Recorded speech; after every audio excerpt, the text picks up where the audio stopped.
Hello everybody, Ian Maddox, HMFP Financial Simplified video series connecting you with you outside again, just like we did last week.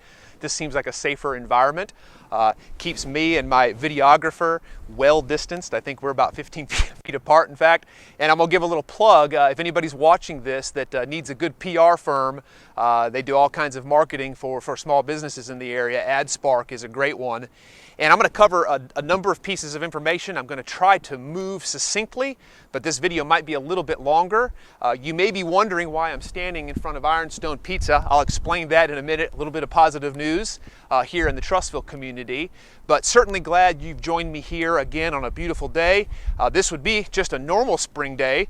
Lots of yellow pollen floating around, and of course in the world of COVID-19, when we see people sniffling and sneezing, it causes a little bit of anxiety, even though most of that probably is just spring pollen. So let's go ahead and jump in. I've got a teleprompter here, an old school teleprompter, because I've got a lot of data to cover.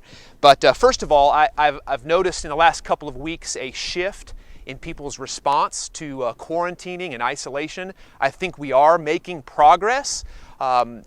Unfortunately, it seems like Alabama is still a little bit behind the curve in what other states have done. I took note that I think the surrounding states around us now have full shelter and order places in place, and I'm sure that's probably coming down the pike for us as well. But I have certainly seen an improvement in people putting forth effort to keep separate, and I know that that's what all of the healthcare experts are telling us is critical.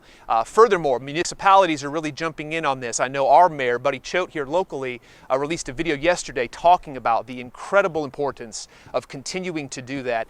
I come to you in terms of representing people and their financial interests and their financial plans, and so I don't have a motive behind this other than saying that the sooner we can get this behind us, the quicker the economy can get back on track, and that is so critical to our society's structure, really. So just keep at it. I know that the local police here and probably others are now beginning to enforce distancing. I know there's still a lot of kids that are out and about and maybe not quite following the rules, and I think that they're going to be enforcing curfew here locally and making sure that kids are not tossing frisbees and baseballs and footballs amongst each other, thinking that they're 6 feet apart, and yet they're sharing a surface and possibly cross-contaminating. So let's jump into the economy portion of it.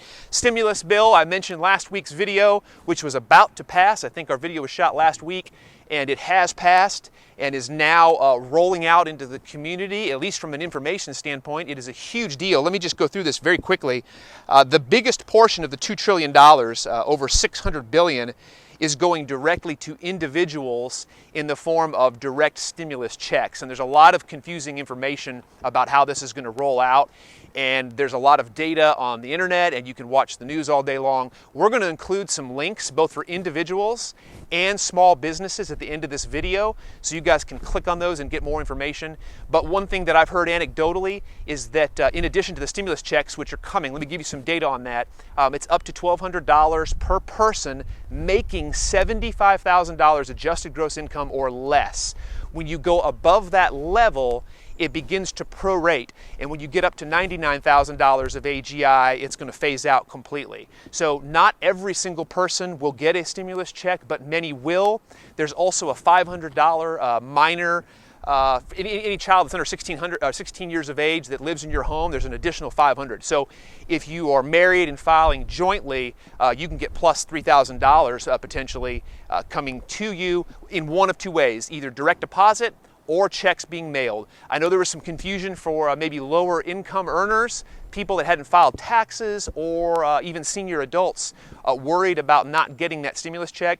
From what I've understood, if you haven't filed the last few years, you will need to file a simple return in order to get the stimulus check.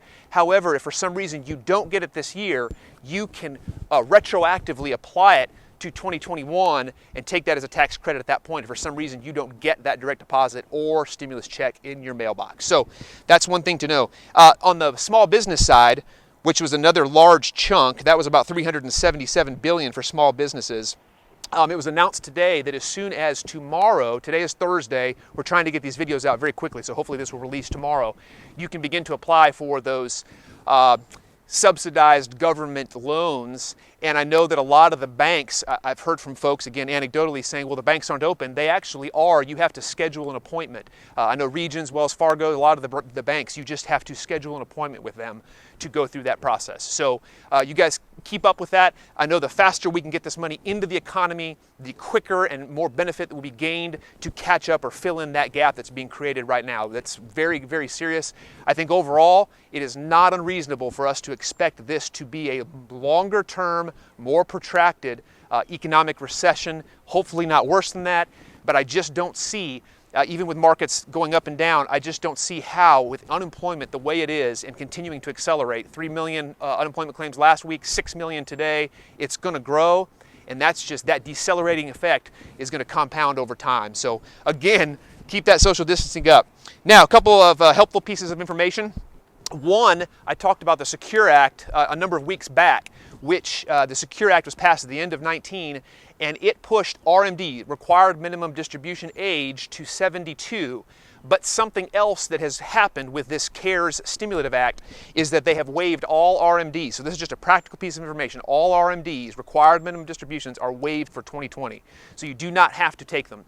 Now, many of you may say, well, I'm going to have to tap into my retirement assets to cover bills or whatever. So that's a different scenario, but you're not required to take your RMD for this year, which is good. Some positive news. Even with all the things going on in the economy, I'm standing here in front of Ironstone Pizza, which is a pizza location in Trussville, a business that originally spread over here from Mississippi, and probably about a year ago, for whatever reason, they pulled out and they don't operate in Alabama anymore, but a local entrepreneur that has a restaurant up in Springville, a gym, has reopened this, and believe it or not, today at 4 p.m. he is reopening for takeout only. Different style of pizza. The gentleman that's opening this business is from New York, and so this is going to be New York style pizza cooked on a coal stove, just as the previous location had. So you guys come check it out if you can. I'm doing whatever I can to support local business. I know what we're going to have for dinner. Until next time, Ian Maddox, HMFP.